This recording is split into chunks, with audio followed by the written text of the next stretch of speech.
Adu nyali GPK versus TNI di jalanan Magelang, endingnya minta maaf ramai-ramai. Beredar video dugaan anggota organisasi masyarakat, Ormas, Gerakan Pemuda Kabah, GPK, nyaris bentrok dengan oknum TNI di Salaman, Kabupaten Magelang, viral di media sosial, medsos. Kasus itu kemudian dimediasi.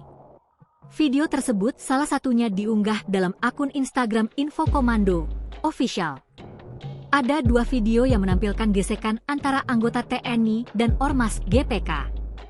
Video pertama menunjukkan salah seorang anggota GPK marah-marah hingga menendang mobil dinas TNI. Di video lainnya, nampak para anggota GPK menggeber-geber motor saat berpapasan dengan armada pengangkut anggota TNI. Nampak prajurit TNI sempat turun dari armada tersebut.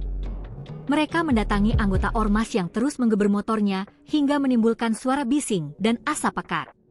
Setelah sebelumnya nyaris bentrok dengan anggota Yonif 412 di Salaman, kali ini anggota GPK berpapasan langsung dengan konvo anggota TNI dari Yonif 403 dalam jumlah yang tidak sedikit.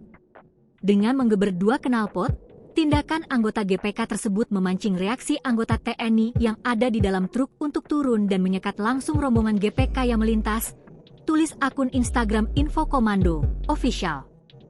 Kapendam 4 Diponegoro Kolonel Infantri Andi Sulistyo menjelaskan pimpinan GPK telah menyampaikan permintaan maaf dan menerima teguran tegas atas perilaku anggotanya di lapangan. Permintaan maaf itu difasilitasi oleh Forum Koordinasi Pimpinan Daerah, Forkopimda, Kabupaten Magelang, termasuk Bupati, Kapolres, dan Dandim 0705 Magelang.